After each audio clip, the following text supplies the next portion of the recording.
You see, when we speak about dua, most people think it's something casual. Just a few words we whisper before we sleep or quickly utter when we're desperate. But let's pause for a moment and reflect deeply.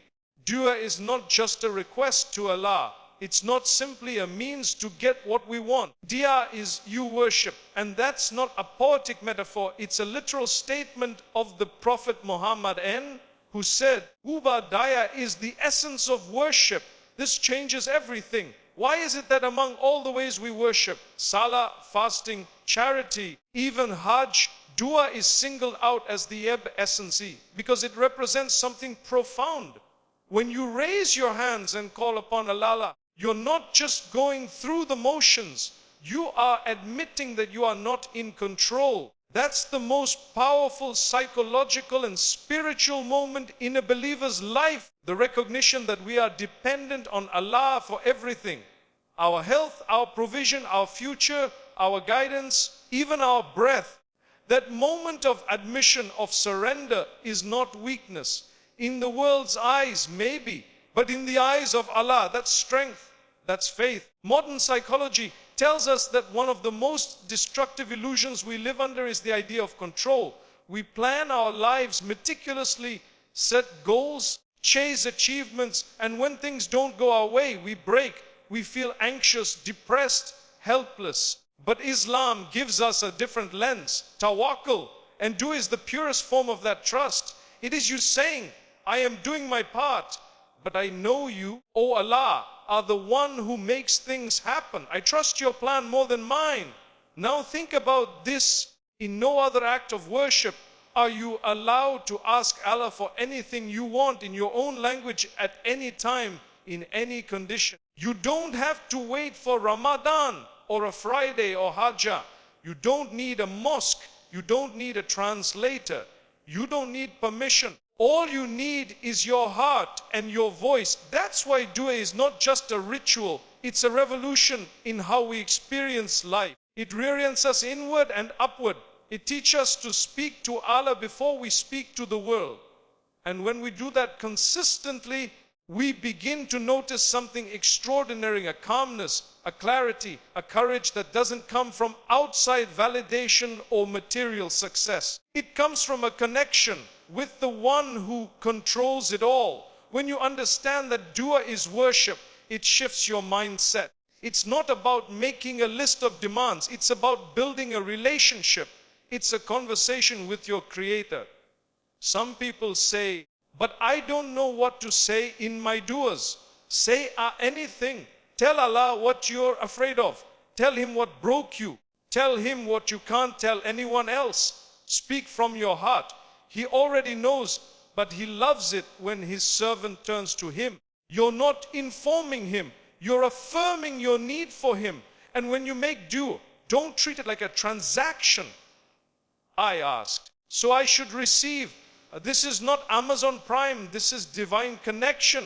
You may not get exactly what you asked for, but if you truly understood the power behind your request, you'd realize something far more valuable is happening. Sometimes Allah delays your dua because the timing is not right. Sometimes He withholds what you asked for because something better is being prepared. And sometimes what you're asking for is actually harmful for you, and He protects you by not giving it.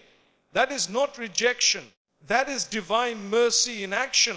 Let's go even deeper. Philosophically, what does dua represent? It's the collapse of the ego. It's the death of the illusion that we are self-sufficient. When you raise your hands, you are admitting vulnerability. And in that moment, you are strongest because you are aligned with your true nature. Allah created you with need. He created you weak, not as a flaw, but as a feature. He wants you to ask Him.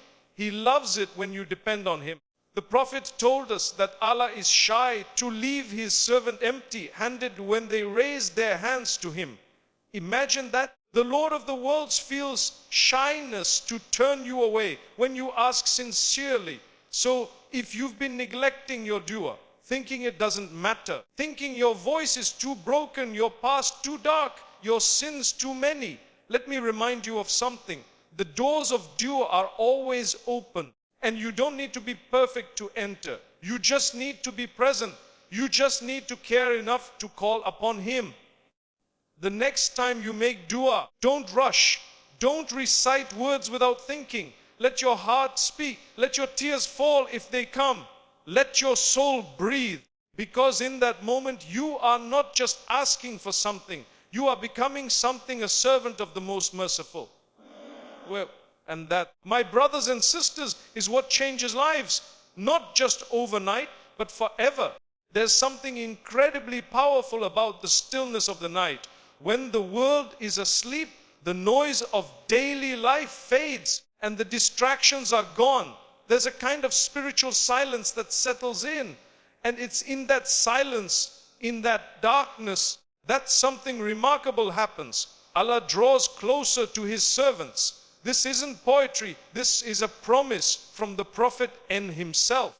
He told us that in the last third of the night, our Creator descends to the lowest heaven and asks you, who is calling upon me so I may answer him? Who is asking from me so I may give him?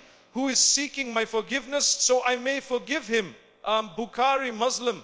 Just pause and think about that. The King of Kings is calling out to you, not to the scholars only, not just to the imams or the righteous or the elite. He's calling out to anyone willing to rise when the world is asleep. Anyone who values connection more than comfort, surrender more than sleep. The question I say, do we respond? You see, this time, the last third of the night, it's not just any moment. It's a divine window, a spiritual access point where the veil between you and your Lord feels thinner. And this is not superstition. Even modern psychology confirms that the mind is more reflective, more open, and more emotionally honest during the quiet hours of the night. That's when our defenses are down, our thoughts are real, and our emotions raw. And that's the exact state in which dua becomes most powerful, because it's sincere, unfiltered, and deeply personal. There's something psychologically profound about choosing to wake up when you don't have to. No one's watching. There's no crowd to impress. It's not about performance. It's about intentions, about sacrifice. And sacrifice is what fuels sincerity. The more we give up for Allah, the more deeply we connect with Him. People often ask, why is this time so special? It's because Allah made it that way. Just like there are blessed places, like the Kaaba, there are blessed times. And this time before Fajr is when Allah is actively inviting you into conversation.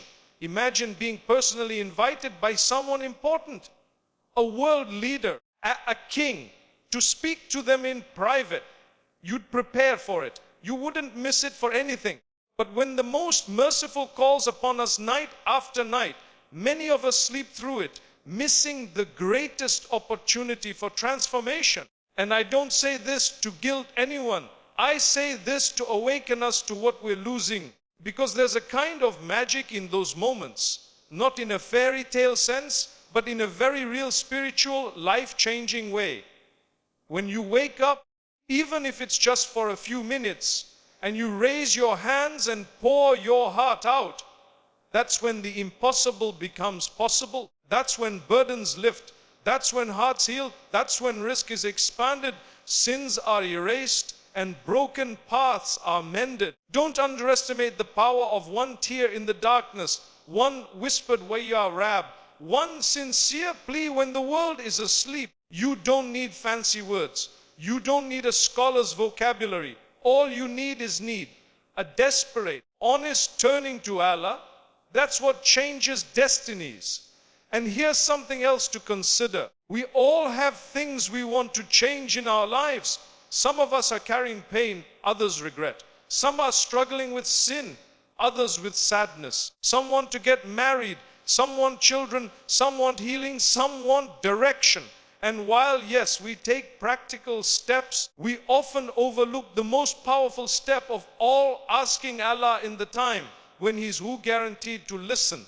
That time, my brothers and sisters, is not for the elite. It's for anyone hungry for change, for closeness, for peace.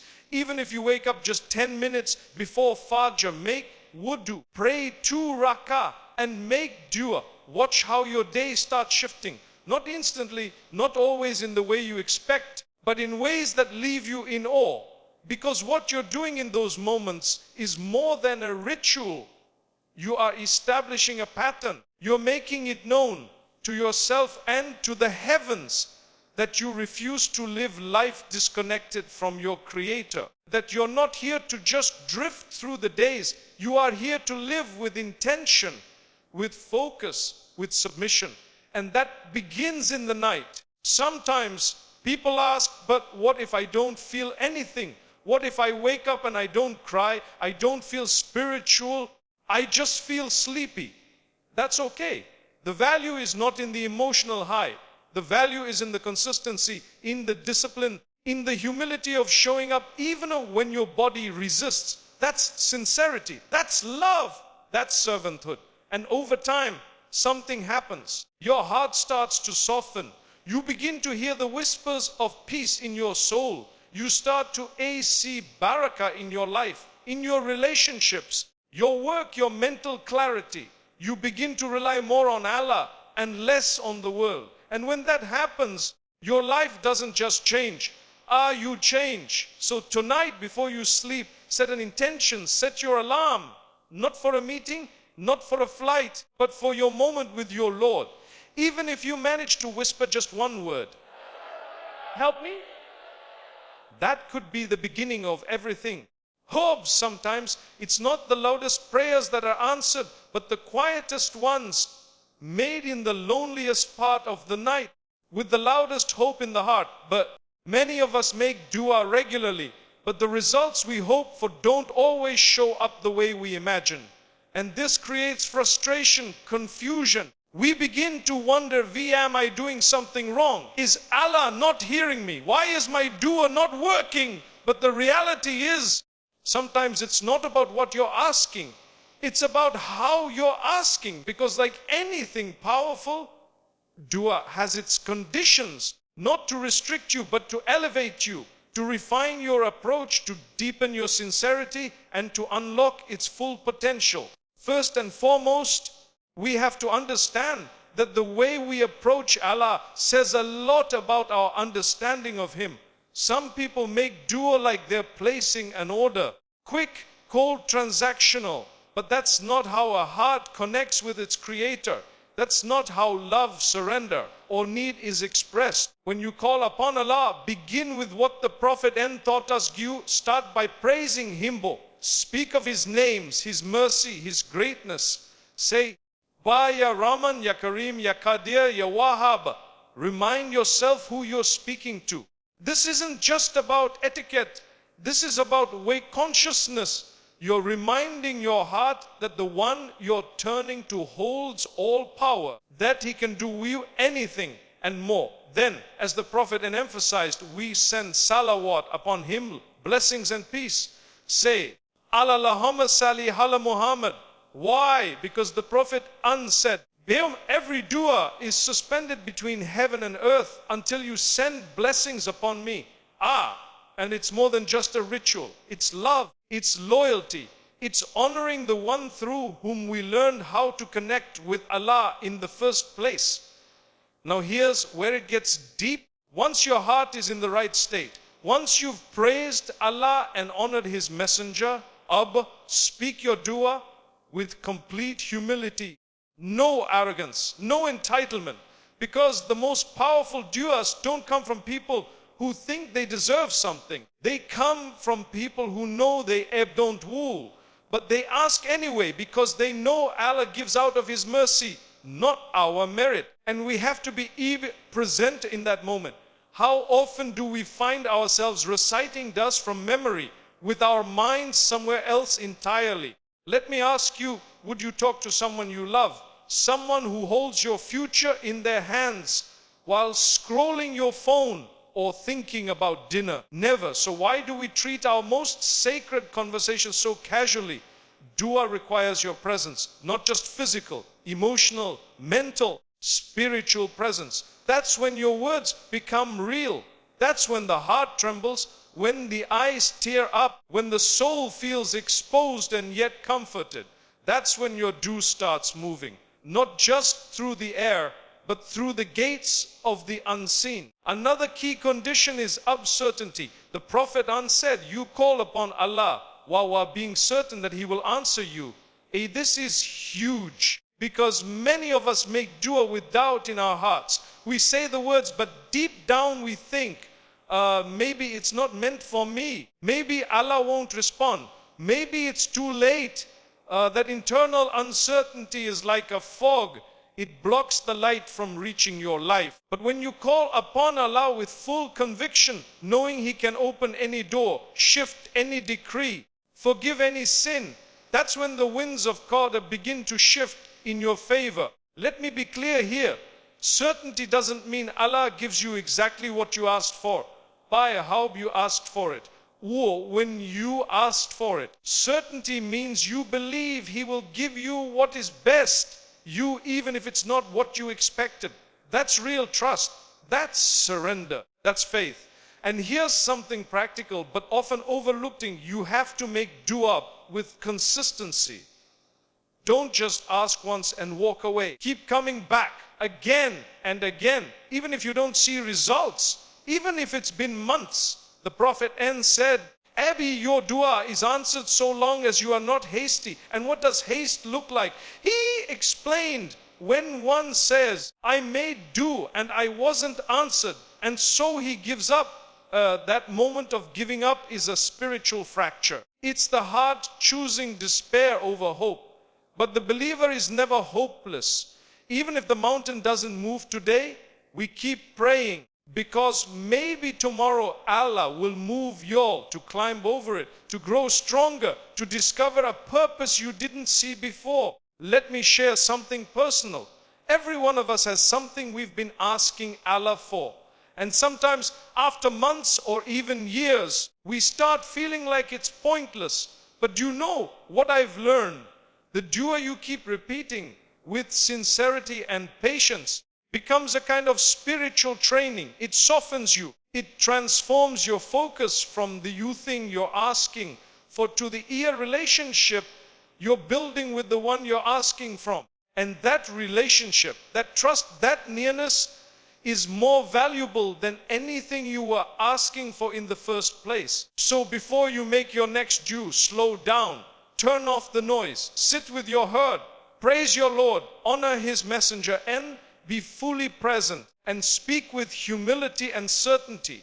Ask Allah like you know He's listening, because He is. Ask like you believe He can, because He can.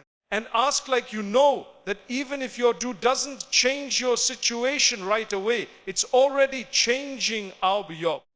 When you learn to ask Allah the right way, you're not just making dua, you're aligning your soul with divine wisdom. And in